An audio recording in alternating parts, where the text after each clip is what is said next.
Okay, Senator, welcome to newzimbabwe.com's The Agenda.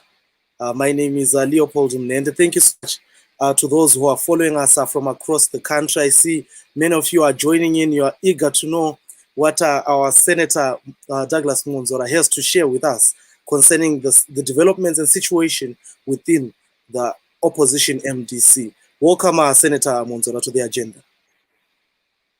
Thank you very much, Leo, and thank you for inviting me. Thank you so much. It's always a pleasure. It's always a pleasure, Senator. So we dive straight into it. Senator, maybe you can give us just a brief of what is happening at Harvest House, now Morgan Tsvangirai House. The situation is slowly getting under control. We are going to be taking over our building. We are going to be taking over our headquarters. It is a question of time, as I've always said. But it has to be understood in the context of how and why it happened. First of all, this was a attempted hostile takeover by the G40 funding outfit. The aim was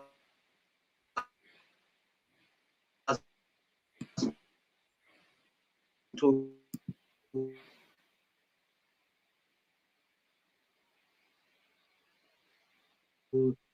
disturb the building as a springboard. The G40 element wants to usurp opposition space. So these people who were sent to Harvest House were simply fronting for the G40.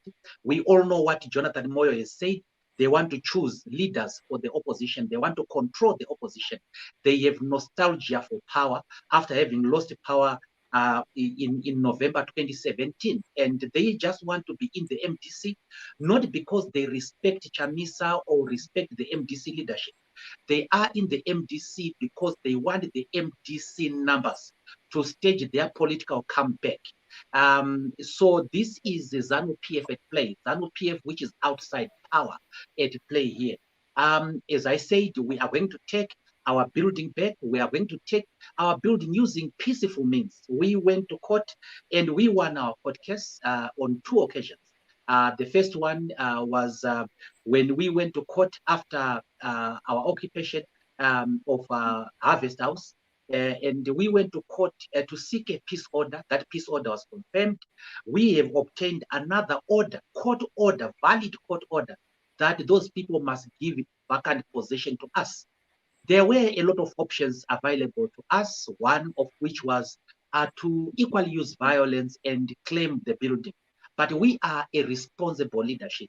We don't want our youngsters to engage in violence. We don't want anybody to get injured. It is not worth it. It is not our style of leadership.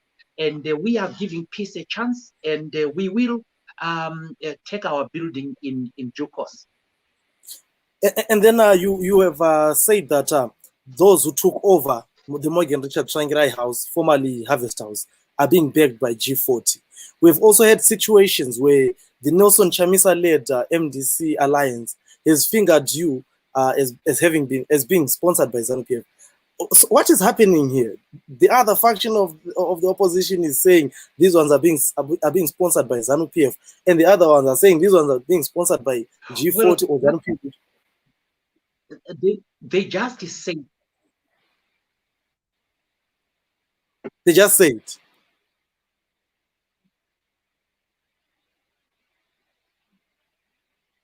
Okay, what is the way forward?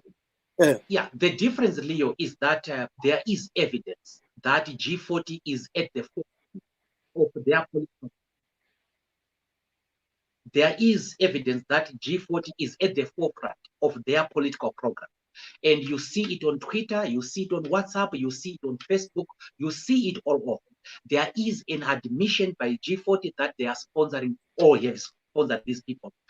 You have denial on the part of ZANU-PF, which is in government. We have nothing to do with them.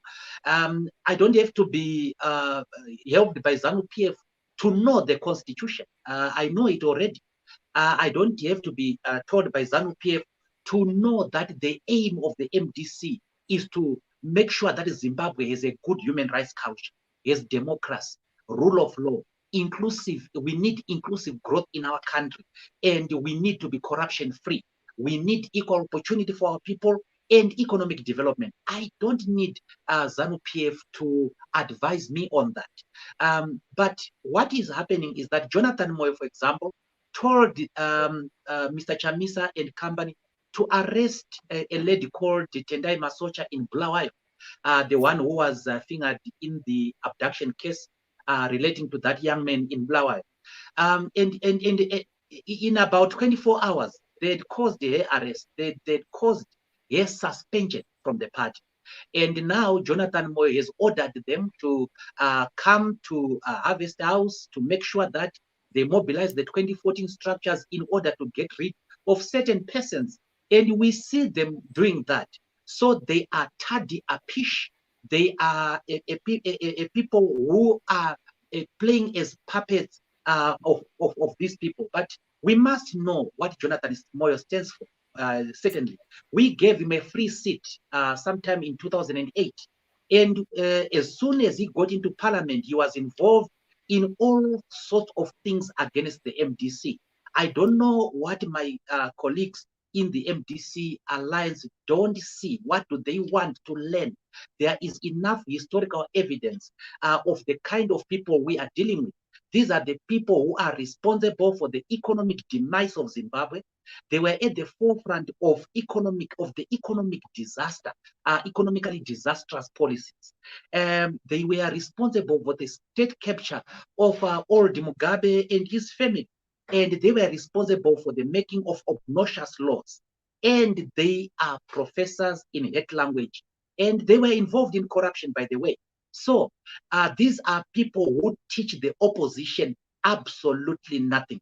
And I am saying to my colleagues that we must go back to what we were in 2008. We were able to defeat the combined ZANU-PF, the united ZANU-PF, and we won the presidential election. We won parliament. We won all the councils. There is no need to import these people who are foreign to democracy.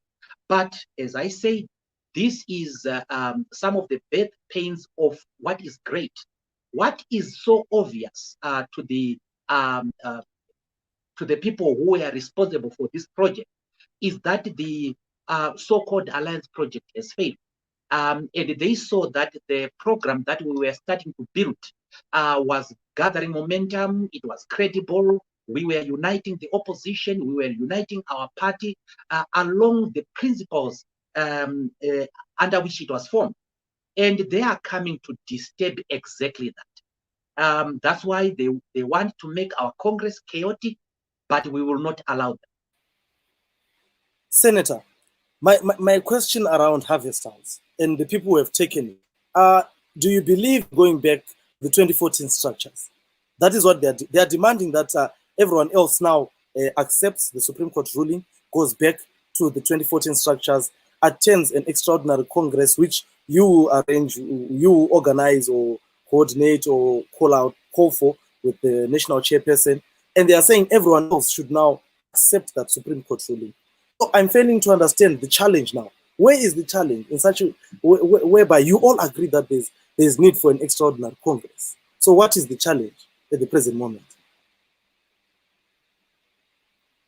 Well, first of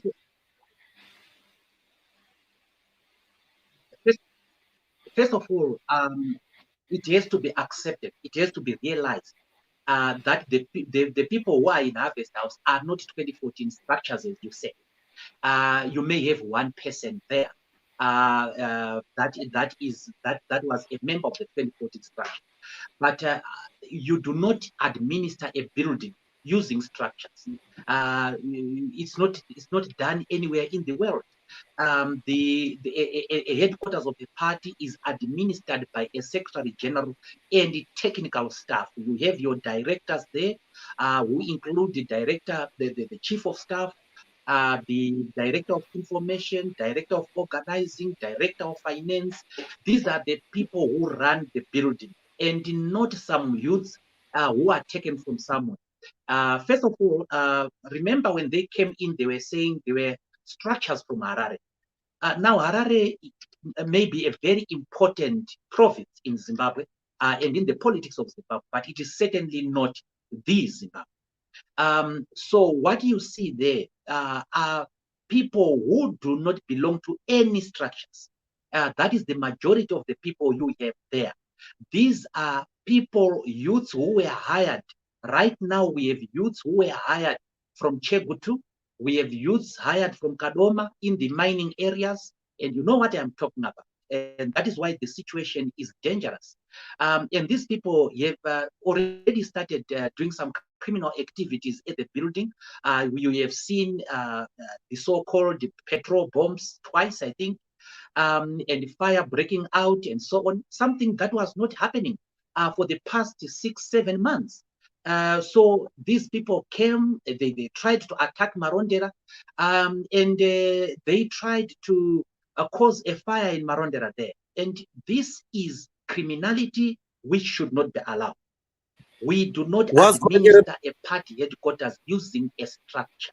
And those which are at Harvest House are not structures of 2014. But let me go to another important issue. A person is a member of the MDC if they've ceased to, if they've not joined any other political party. So we have people who have formed and joined other political parties who are trying to control Harvest House. We know for certain that Mr. Wende, Mr. Chidziwa, Mr. Ngadziwore, they came to Harvest House and they tried to establish an administration there. We know Mr. Siso Shizai, who is an executive member of their political party, coming. It is called out there. They are feeling the issue, the fact that it is too cold out there, and they want to come. But they must come in better ways, other than coming through violence, through fraud and subterfuge, because we will certainly not tolerate that. If they want to talk to us, we are free, we are available. But we can never talk to people at gunpoint. We can never be made to talk at knife point. That is simply not our style of leadership. Have you engaged? Have they engaged you? Have you engaged them? What are their demands? And are you going to listen to them? Have you listened to them? The Gorekores. I have not yet. No, I've not heard any demands that they've met. Certainly, those demands have not been met to us. But as I said, we are not talked to that way. If people want to talk to us, they know how to approach us. They know how to talk to us. They know how to put whatever they have to us. But those people are not in a position to make demands. That's the point I'm trying to make here. They are not in a position to make demands. Legally, physically, they are not in a bargaining position. And the sooner they realize that, the better. And we have been very open to say that if anybody has anything to say, and if anybody wants to talk to us, if Nelson Chamisa and his group want to talk to us, they are free to talk to us. But they can never talk to us at knife point or at gunpoint. We cannot agree. And then, Senator, let's talk about the Extraordinary Congress. Will those who are currently with the MDC Alliance, who are saying they now recognize the March Supreme Court ruling, will they be allowed to attend or to vote at an Extraordinary Congress to be the one which you guys have called out? Will they be allowed to vote, to come? Leo, why does it take 7 months for people to realize that they are wrong? From day one, Senator Morgan Komichi and myself spoke at the Supreme Court to say we must honor this judgment. They refused. And they went on to say that they are no longer members of the MDC-T. They renounced their membership. And in terms of clause 5.10.a of our constitution, they automatically terminated their membership. Now, if you terminate your membership of the MDC and you want to come back, there are ways to do that. You make your application, and your application is processed, and your application is considered by the National Council, and then it is communicated to you, the decision thereof is communicated to you by a Secretary General. They know the constitution of the MDC-T, what it says about people who leave the party. So here are people who left the party, formed their outfit, and their project is crumbling. Everything that they are doing it wrong. They tried demonstrations, they did it so poorly. The leaders who said they were at the forefront of the demonstration were not at the forefront on the day of the demonstration. So we have people who wanted to lead by remote control, and that project is dead in the water. But if they want to come back, there are ways of coming back. Right now, the legal position is that everybody who was recalled is no longer a member of the MDC. Everybody who is a member of the standing committee of another political party cannot be a member of our standing committee. If you are a member of the national executive of another political party, you can't be a member of our national executive. If you are a member of the National Council of another political party, you cannot be a member of the National Council of our party. If you are a member of the Congress of another political party, you cannot be a member of our Congress. Why? Because it stands to reason. Because you have your own political party, you have your own political project, you cannot be allowed to have a say on who your opponent is going to be. So in this case, we are going to be electing a president, and that person is likely to be our presidential candidate versus their candidate. How can they come to determine who their opponent is? It stands to reason. But if people want to come back to the party, they are welcome to come back to the party. They know how to come back to the party. They know that our stance on violence, they know our stance on lawlessness, they know our stance on people who don't follow the constitution, they know our stance on people who don't respect the rule of law.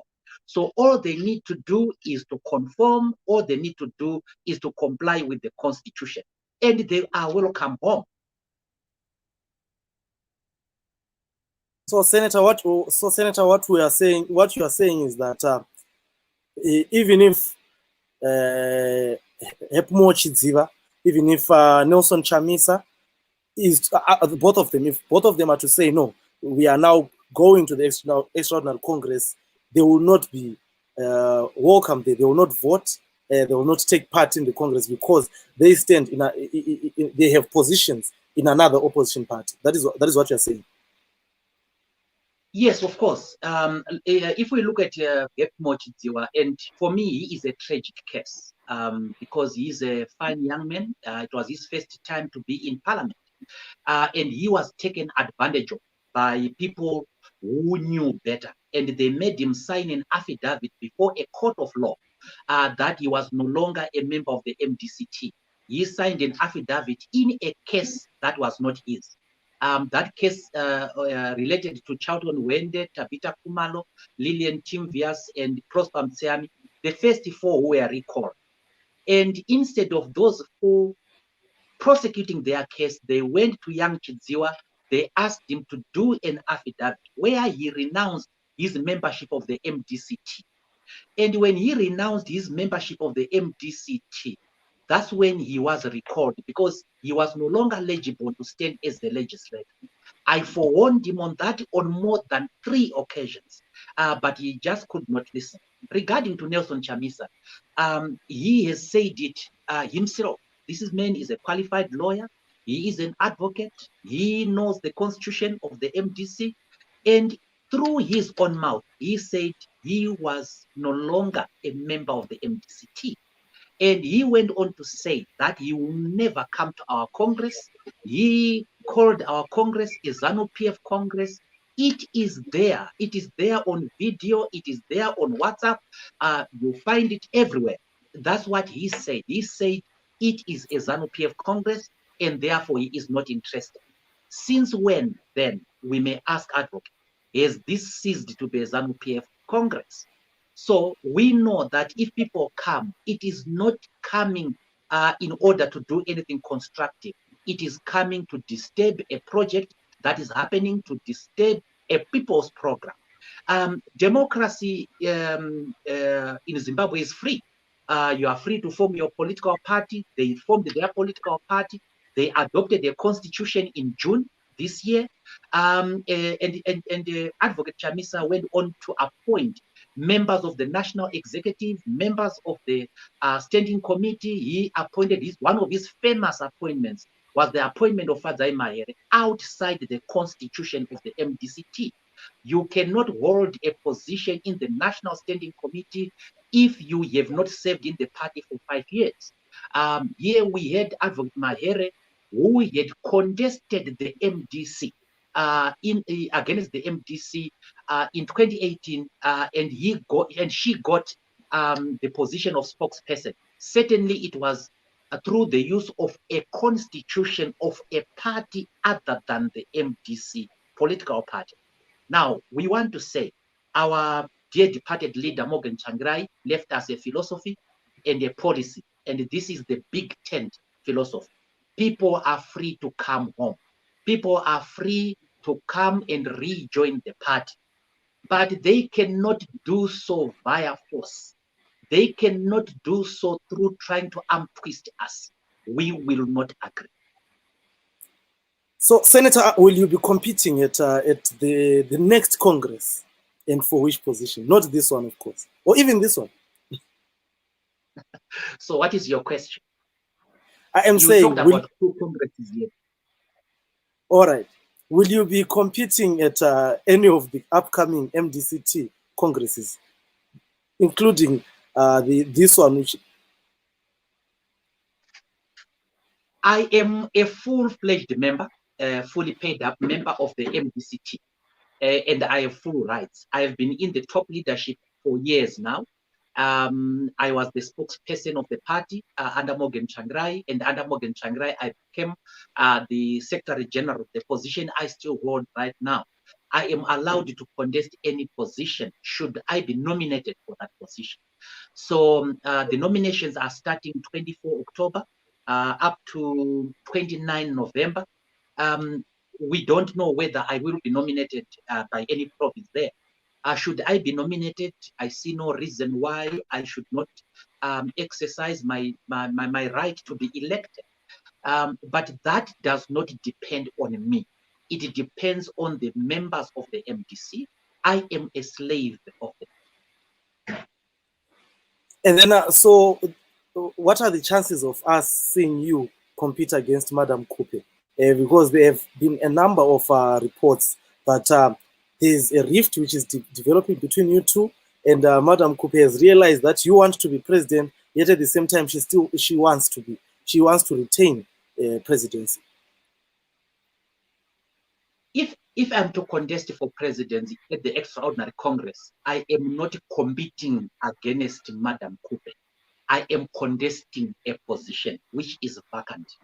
And this is fair competition. And if the members select here as a candidate and select me as a candidate, that is clear that they want to choose between us. Or if it is more than 2, it will be among us. The relationship between myself and Dr. Kupe is excellent.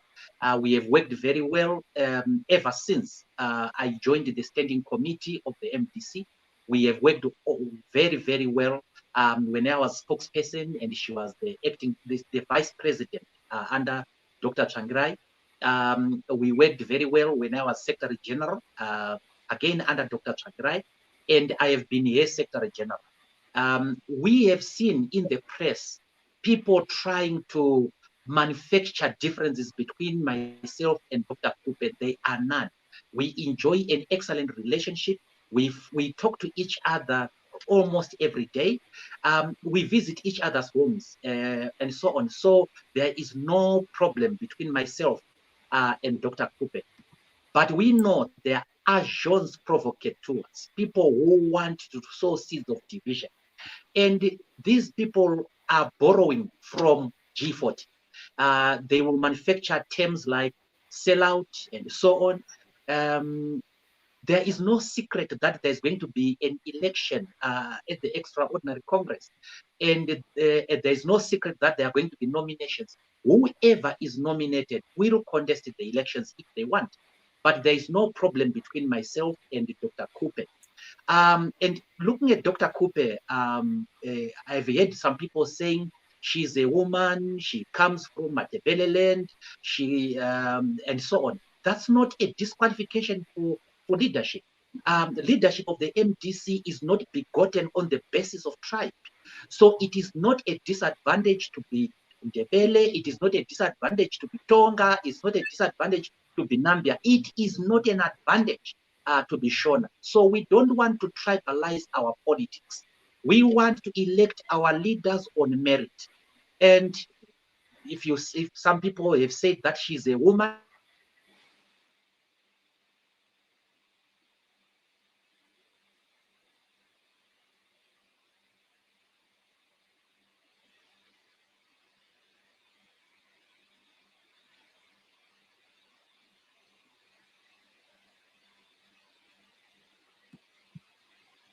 Well, it seems like we've lost connection with the Senator.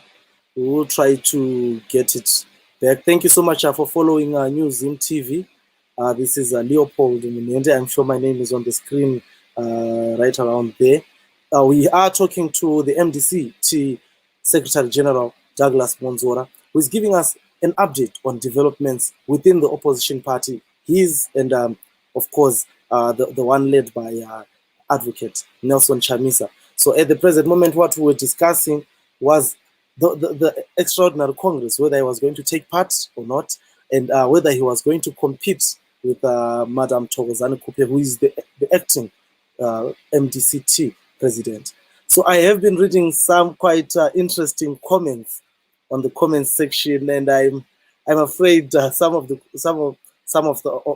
comments I cannot read. Vuga, I will read your comments later on. Tendai Sanchez Muzika, thank you so much for following newzimbabwe.com. Nyari Shonga, you are saying you are nominating Douglas Mwonzora for presidency. Thank you so much. And then also thank you to Delilah Chingwena, Alice Moyanzanga, Chonenjani, Alice. We are talking to Douglas Mwonzora, Senator Douglas Mwonzora, the Secretary General of the Movement for Democratic Change, the one led by Madam Thokozani Kupe. So he is back now. Senator, welcome back again. So you were saying... Yes, I was saying it is not a disadvantage to be from Matebele land. I do share I have a very, very, very, very close blood relation with Matebele land. It's not a disadvantage to be a person from that region. And we should never allow it to be a disadvantage. Leaders should be elected on merit. Now, when it comes to gender, it is not a disadvantage or should not be a disadvantage to be a woman. We have Angela Merkel, for example, who is running one of the best economies in the world, Germany. We had Sirleaf Johnson, who completed her 2 terms, I think, in Liberia. We had Mrs. Joyce Banda running Malawi. And we had a number of successful women leaders. We don't want sexism. We don't want tribalism. We don't want regionalism. We want an integrated people. We want our politics to be politics of merit. Okay, and then Senator, ZEC recently announced that there will not be by-elections, at least for the time being, because of the COVID-19 pandemic. What is your reaction to that? Of course, you gave, maybe you can tell our viewers, those who missed, your earlier reaction to the suspension of elections, of by-elections by the Zimbabwe Electoral Commission. Well, first of all, we had nothing to do with that. It was the government, which in its wisdom thought of suspending by-elections. And the good thing about that is that it is a law of general application. So it affects everybody. And if you look at it, it is justifiable because the reason they gave was the issue health. And particularly if you look at the nature of an election, it involves campaigns and people cannot determine how other people campaign. So if you have COVID and you campaign, the government faced a dilemma. The first consideration is opening of democratic space. This consideration is limiting democratic space so that you deal with the issues of public health. So it appears reasonable to us. It is of general application. They didn't ban by-elections. They simply suspended them. And we are told that the by-elections may happen next year. So in my respectful view, looking at the interests of the public, it appears that this is reasonably justifiable in a democratic society based on openness and fairness. This was a government policy and it had nothing to do with us. As our chairman, Senator Komich, said during our 21st celebration anniversary, he said that for the by-election. I know we are underestimated in terms of numbers, but we are ready. We are ready to take on our opponents. We are ready to win those by-elections. So it had nothing to do with us. It was government policy and so on. Maybe those people who are opposed to it know what to do. They can take it to the court, maybe to the constitutional court, to argue that it is unconstitutional. I doubt whether that will succeed because the test is whether the measure is reasonably justifiable in a democratic society and whether the law is of general application. And then, Senator, maybe my last question before we say goodbye to the hundreds who have been following you religiously, listening to your arguments. Have you decided yet which name you will be using? Because earlier on we heard that you were going to use the name MDC Alliance, and then you also told one of our reporters that you will tell him the name which you will use. So at the present moment, no one knows the name which you're going to use. Have you decided yet which name you're going to use? You are assuming that the two are mutually exclusive. You are assuming that one can't, once one uses MDC Alliance, they cannot use MDC-T. And that is the first area where people are getting it wrong. The MDC-T is the original party, is the major opposition party. And it was the major partner and is the major partner in the MDC Alliance. And therefore, it has the right to use the MDC Alliance. It has the right to use the MDC-T. It is the owner of the name as well. This is because when we signed this agreement through Morgan Tsvangirai, in our instance at Zimbabwe grounds, we then called the alliance the MDC Alliance. We are still members of that alliance. And if we are to do a project under the alliance, we can do that. And we are allowed to do that. What the people who are asked to choose is like asking people to Dynamos to choose whether it will be called Dynamos or it will call itself to be under Ziffer and so on. The two are not mutually exclusive. The alliance is the Ziffer, it is the it is the collective, and MDC-T is the individual. The two are segregated when you deal with issues of recalls, for example. The individual political party then has to recall. I am so happy to say that the argument we have been making for months and at much ridicule was adopted by my friend Tendai Biti when Mayor Mafume was facing a recall. Mayor Honorable Biti then said he is PDP and is the president of PDP, a member of the alliance. And we are saying we are MDC-T, MDC-T, a member of the alliance. But I think the confusion was caused by people who tried to usurp the name and wanted to call their party the MDC Alliance Party. Those people, when it comes to issue of the names, both of those are our names.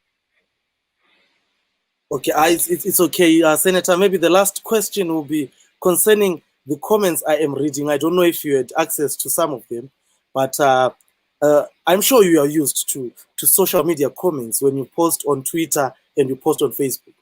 How do you react, and what is your message to some of the comments I'm seeing from this end? Well, I expect, of course, that there will be hate language there. I expect to be ridiculed. I expect to be called names, and that doesn't really bother me. What bothers me is whether I am in the right or not, and not whether some people who do not like who do not like to be contradicted say. And I just want to say that use of hate language is a tragedy, and it is against the Constitution. When we did our Constitution in 2013, we specifically dealt with the issue of hate language. But we know the father of hate language. It is Jonathan. And the people are trying to copy from him and those of his ilk. I have no time for that type of politics. Those people who are engaging us in politics of hate, in politics of name calling, are trying to engage us in the race to the bottom. We are not interested in the race to the bottom. We are interested in the race upwards. We are interested in the race to the sky. The sky is the limit as far as we are concerned. But of course, the use of social media to spread lies also backfires. It backfires in the sense that people play politics of the media, of the social media, and they become very, very popular on social media. And when in real fact, in the real life, they are not as popular as that. People create ghost accounts, and I can tell you that most of those bad comments are coming from people who are using ghost accounts. So they may be coming from a very small group of people who are now skilled in hate. We want to change the politics of this country. We want to get rid of the politics of hate, anger, acrimony, and violence, and replace it with the politics of rational disputation. This is the time for a new thinking. There is no room for hate. Do not hate a person because they think differently. The fact that I think differently from some of the people there does not make me ZANU-PF. I've never been ZANU-PF in my life. I've never dealt with ZANU-PF. I've never had commercial relationship with any ZANU-PF person. And so on. There are people who have had commercial deals with ZANU-PF, and they will better answer for themselves, but I am not that. I am there as a member of the opposition, but also for us to be seen to be opposition, we don't have to insult anybody. Some people resort to insults. Some people resort to marking grammar as part of their politics. I am not interested in how Vice President Chiwenga pronounces his English. I'm not interested in that. I am interested in what ideas he has and whether they make sense or not. I'm interested in substance and not marking how people dress, how people speak their English. I think that is pretty petty. Senator, thank you so much for having for accepting this invitation to be on the agenda. My name is Leopold Mnenda. But Senator, before you leave, this is a very important last question. You have worked with Advocate Nelson Chamisa since I do not know when. You worked with Madam Thokozani Kupe, and eventually you found each other. You worked with Walshman Ngube, Professor. You worked with Tendai Biti. So this is a question which has been asked by your supporters. Does this mean that you guys are failing to sit down and find common ground after working together for so many years?